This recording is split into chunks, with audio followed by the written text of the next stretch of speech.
Greetings, Seeker. You've arrived at Timeline 3 in our Victorian London tale.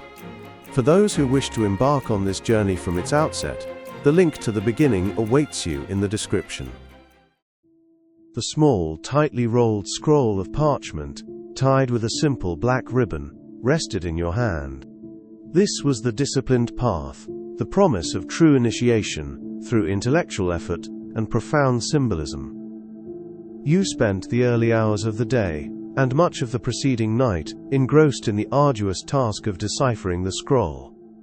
The book with strange symbols you'd studied in room 22, with its Kabbalistic correspondences, the symbolic language of the tarot, and intricate diagrams of the tree of life, now became your primary key. This was a challenging test of your comprehension, but you embraced it with a scholar's fervor, convinced that the secrets within would illuminate your path. You had also spent time researching Victorian London's common customs, its bustling streets, and its iconic landmarks, hoping to blend in and not stand out too much in this unfamiliar era. You spread the scroll on the alchemist's table, carefully pushing aside any lingering flasks or notes from the black book. Beside it you laid out the book with symbols, its illuminated pages open to the sections on the tree of life and the major arcana. The scroll itself was covered in a complex cipher, a series of seemingly random letters, numbers, and small esoteric glyphs. But as you meticulously cross-referenced them with the tables and diagrams in the book with symbols, a pattern began to emerge, slowly, painstakingly. Each element of the cipher, you realized, corresponded to a specific sephira on the tree of life, or a path connecting them, or a major arcana card of the tarot. The symbols, once abstract, now clicked into place, revealing not just a hidden message, but a narrative, a journey encoded in a language of the soul. This painstaking process of deciphering revealed itself as a series of interconnected riddles, each leading to a new insight and a new destination within London.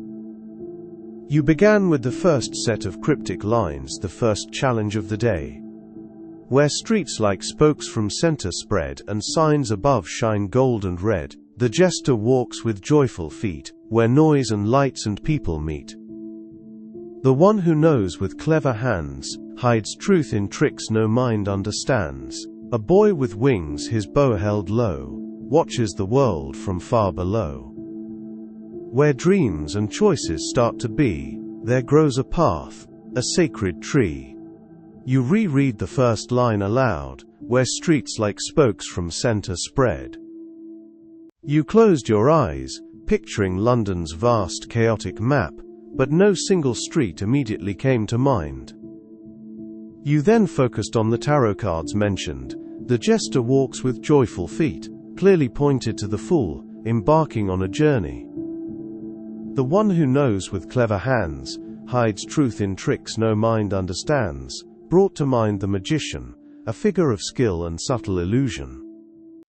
What kind of public space would feature both a fool starting a journey and a magician's tricks, a place of constant movement and spectacle, a circus perhaps, or a grand fair? The image of a bustling, vibrant circus of activity formed in your mind. You returned to spokes from center spread, drawing an imaginary circle with lines radiating out from it. It had to be a major intersection, a crossroads of human activity, and then it clicked. Not a literal big-top circus, but the famous London landmark, Piccadilly Circus. The thought sparked a sense of recognition from your earlier research into the city's layout. And signs above shine gold and red, where noise and lights and people meet, perfectly solidified it. The burgeoning electric advertisements, the throngs of people, the very essence of a vibrant public spectacle. But there was still a perplexing line. A boy with wings, his bow held low, watches the world from far below. An angel, perhaps, or a cherub.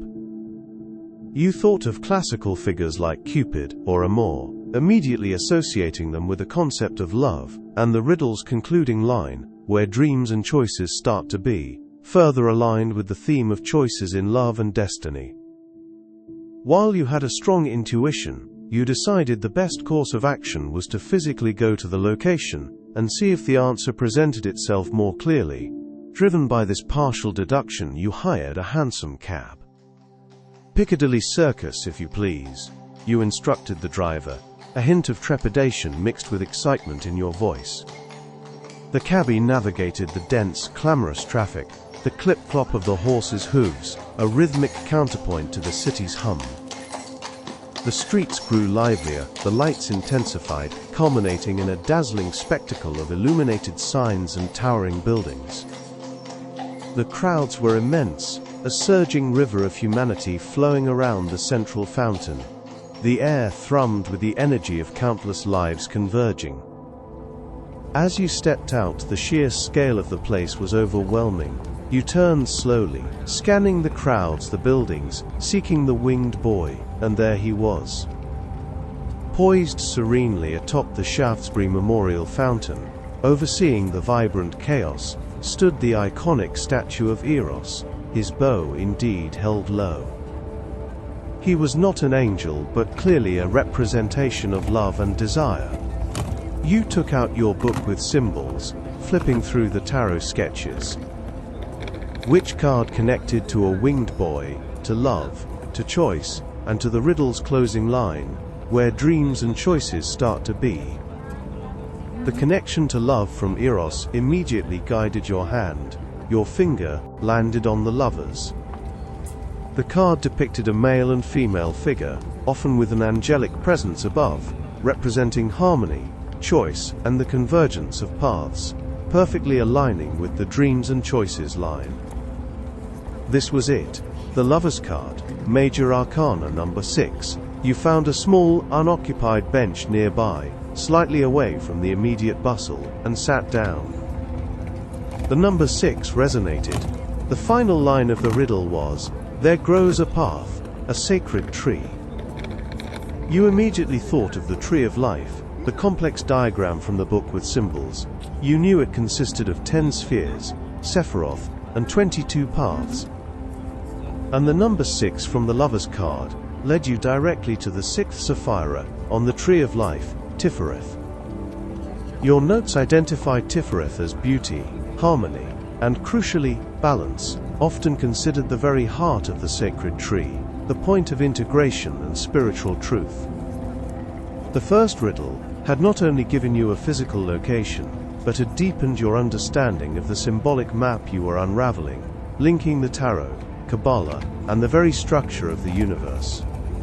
Feeling invigorated by this success, and the sheer vibrancy of the city, you eagerly consulted the next section of the scroll, a shorter, more direct riddle. Where blank space is served in silent halls, beneath Queen Victoria's watchful walls, the blade is sharp, the gaze is clear, the path you seek begins right here. You looked at the blank space, trying to insert a word that fit the context of silent halls and a sharp blade. You tried different concepts related to judgment, like truth or law, but nothing felt quite right for the overarching symbolic pattern you were discerning. You then remembered the connection to Tifereth, the 6th Sapphira, which the previous riddle had revealed was associated with balance. You then searched your tarot notes for a card that embodied this concept of balance, of fairness and truth. After a moment's thought, your finger landed on the card of justice. The card depicted a robed figure with a sword and scales, her gaze steady and clear, perfectly matching the riddle's description of a sharp blade and clear gaze. You realized that justice was indeed the missing word, the answer that would unlock the next step.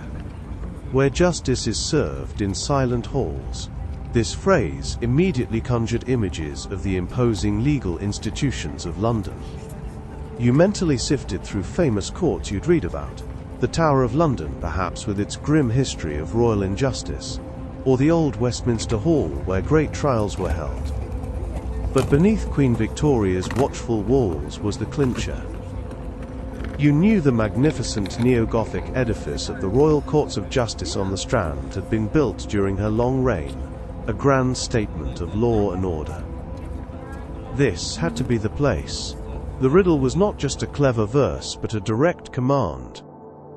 Without delay, you began the walk towards the royal courts of justice. The sheer architectural grandeur of the building grew with every step, its spires and arched windows reaching towards the sky, like a testament to human order and reason.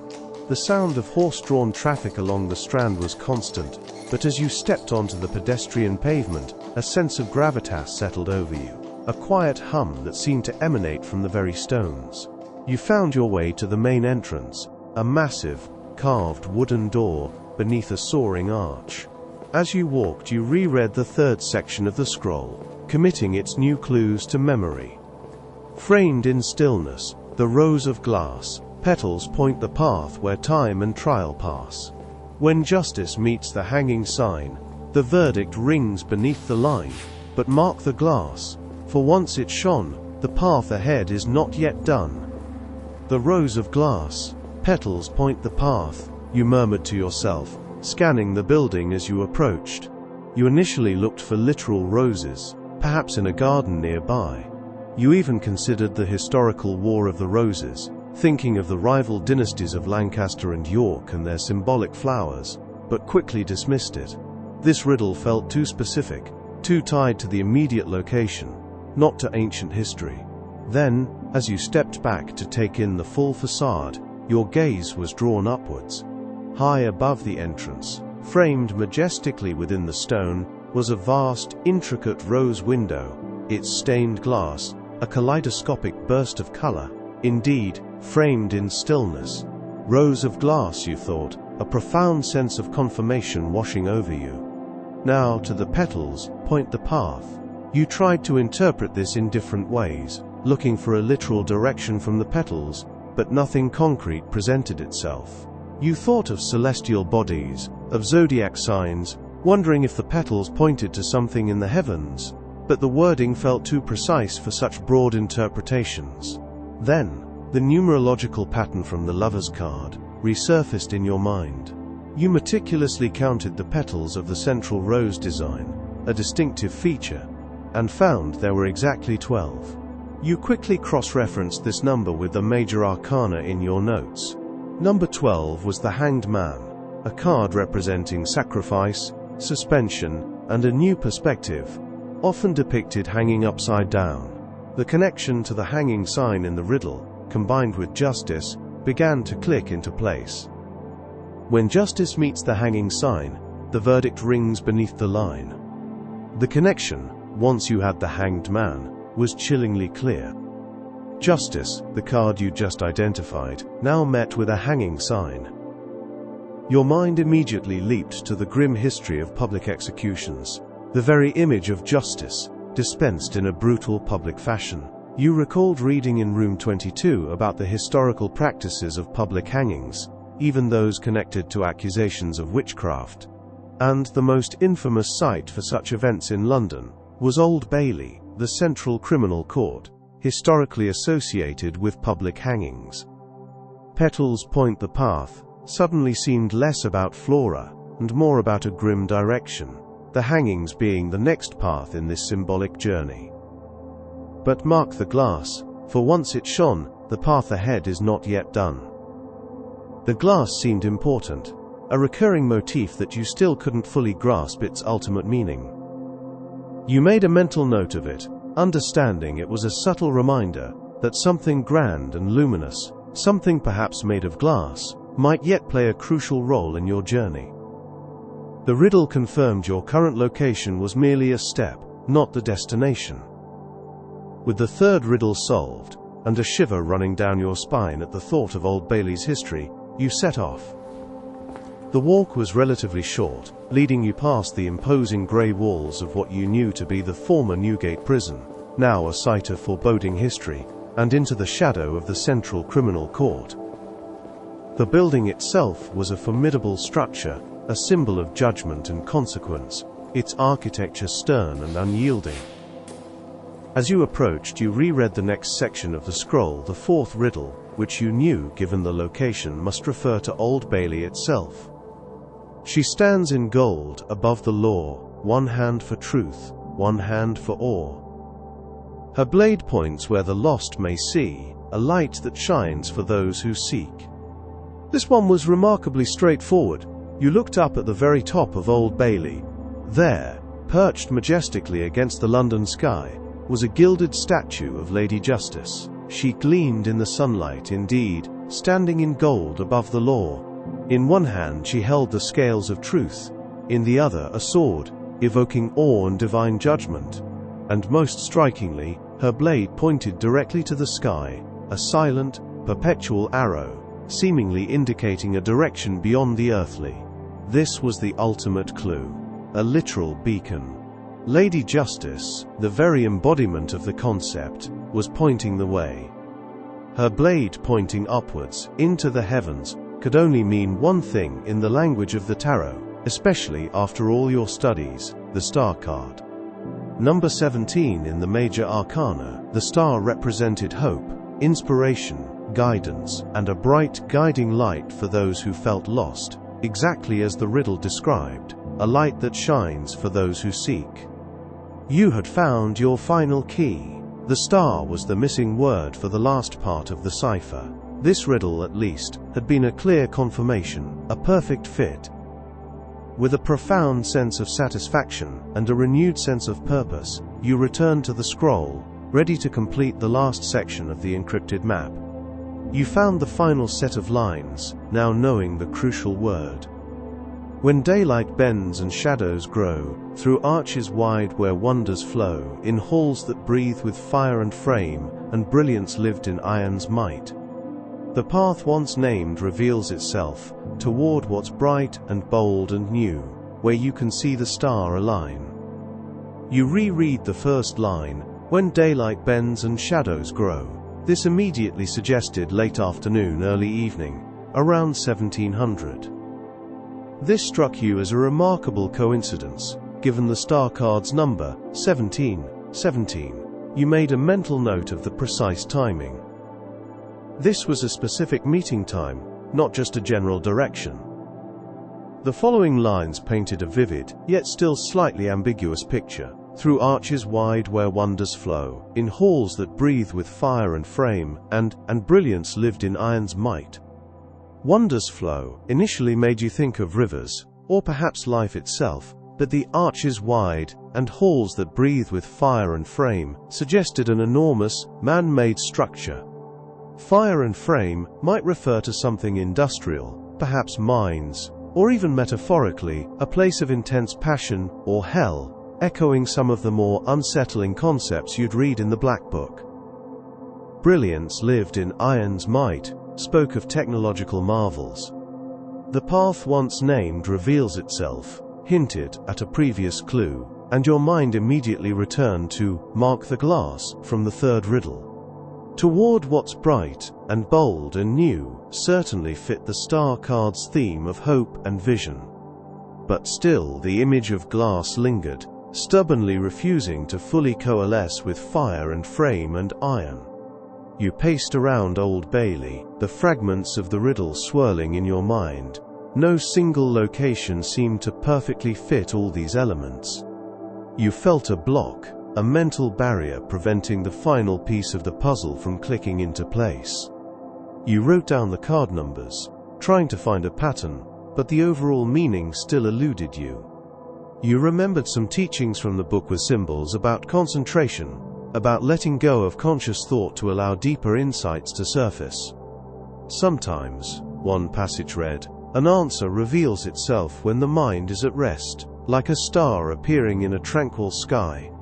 You decided to take a walk, to clear your head, to allow the unconscious mind to work.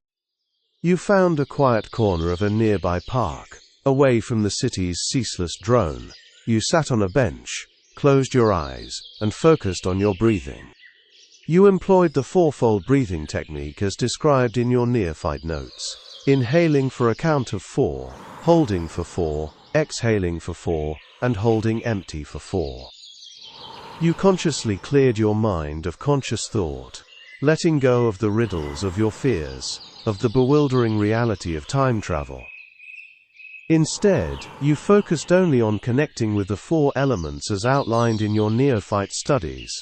earth for grounding your chaotic thoughts, air for purifying your perception, water for calming your emotions, and fire for igniting your inner will. You simply existed in the moment, allowing the breath to be your guide. After several minutes, a profound sense of calm settled over you. You slowly opened your eyes, and in the distance, shimmering faintly through the hazy London air, a colossal structure caught your gaze. Its vast, gleaming silhouette, composed entirely of countless panes of glass and a complex framework of iron, rose majestically against the sky. Its massive, arching roof caught the afternoon sunlight, creating an ethereal glow. It was instantly recognizable, a monument to Victorian ingenuity, the Crystal Palace. Of course, the pieces slammed into place with breathtaking clarity. The Crystal Palace fit every single line of the final riddle. Its arches wide were immense, its halls were literally built of fire and flame, from the industrial processes that forged its iron, and its brilliance lived in iron's might. The glass, so confusing before, was its very essence. And then the final line, where you can see the star align. You remembered seeing posters and newspaper advertisements around the city for its famous scientific exhibits, including a colossal great telescope, a device specifically designed to observe and align with the very stars. This was it, the exact location and a precise time. The entire journey, woven through riddles and symbols, had led you here. You checked your pocket watch. It was nearing 1700. The day had been long, filled with intense study, puzzling riddles, and hurried journeys across London, but you had succeeded. The subtle hand of fate, or perhaps your own sharpened intuition, had guided you. You quickened your pace towards the Crystal Palace, a sense of profound anticipation building within you. As you arrived at the Crystal Palace, its vast, gleaming structure, a marvel of Victorian engineering, shimmered under the late afternoon sunlight like a colossal, ethereal jewel. It was a place of innovation, of exhibition, and of quiet contemplation, amidst its sprawling gardens. A perfect marriage of the material and the spiritual. You entered the palace grounds, the air inside surprisingly warm, filled with the scent of exotic plants, and the distant murmur of crowds. Sunlight streamed through the glass roof, illuminating the vast interior with a dazzling, almost otherworldly glow. You followed the directions gleaned from the decrypted map, leading you away from the main exhibition halls, towards a quieter, more secluded section, perhaps a botanical garden, or a less frequented alcove, a part of the palace dedicated to contemplation rather than spectacle. And there, beneath the sprawling canopy of a majestic, ancient tree, its leaves a vibrant green against the glass ceiling, you found them. Arthur Edward Waite sat on a simple wooden bench, his scholarly face serene. Beside him, a woman with striking artistic features, her dark hair pulled back loosely, was sketching intently in a large notebook. They were engrossed in conversation, their voices low and thoughtful. You approached quietly, a sense of profound intrusion, mixed with undeniable fascination. Waite looked up, his eyes, though sharp, held no surprise, only a gentle, knowing recognition. The woman beside him looked up too, her eyes curious. "Ah," Waite murmured, a faint, quiet smile touching his lips. "You found your way through the riddle then? Remarkable. I had been made aware of your diligent studies in room 22, and your knack for solving complex ciphers." He glanced briefly at the scroll still clutched in your hand, a subtle acknowledgement of your recent efforts. "Before we proceed," Waite interjected, his voice dropping slightly, becoming more serious, "I must impress upon you the absolute necessity of discretion. The Hermetic Order of the Golden Dawn, for all its pursuit of light, exists in the shadows of this world for a reason. Its very existence, its work, depends on absolute secrecy. What you have seen, what you will learn, must remain unspoken beyond these walls. Do you understand? His gaze was unwavering, conveying both the gravity and the importance of this commitment. You nodded, a little breathless. It was illuminating. I found it here, at the Crystal Palace. It was quite a journey, a series of riddles leading through the city itself, requiring both study and physical exploration.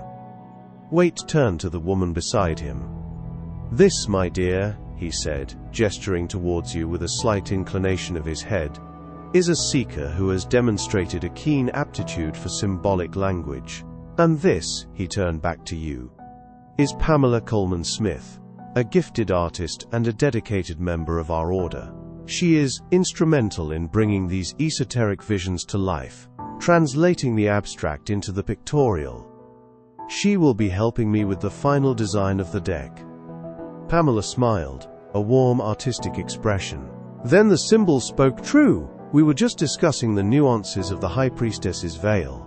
Arthur believes it should be more opaque, to emphasize the hidden knowledge, while I confess, I find myself drawn to a hint of what lies beyond." "Indeed, Pamela," Waite responded, turning his attention back to you.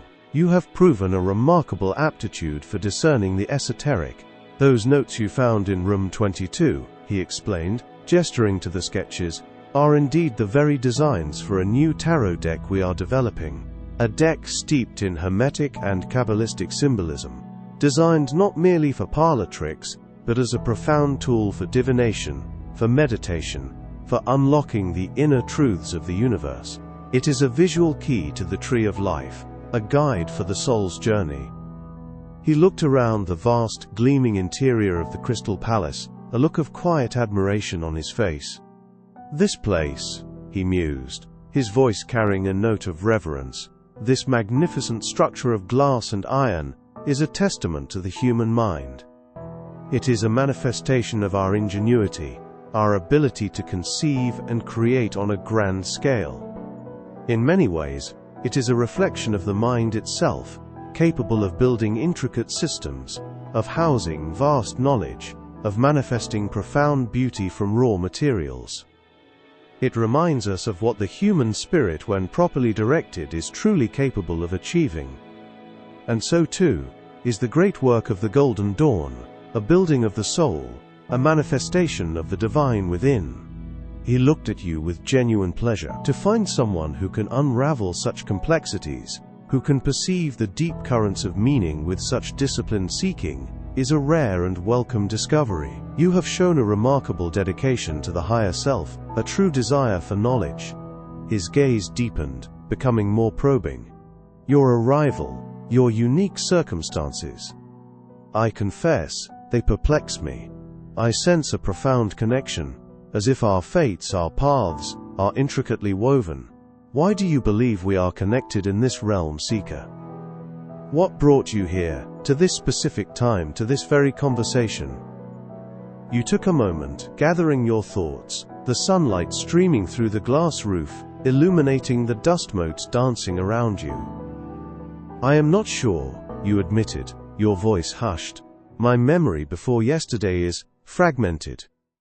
It's as if I simply appeared here in this time. I have wondered if I have time-traveled, or perhaps even been summoned, brought to this plane for a purpose I do not yet understand.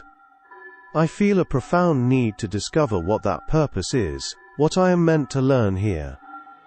Waite listened intently, a thoughtful expression on his face. He nodded slowly.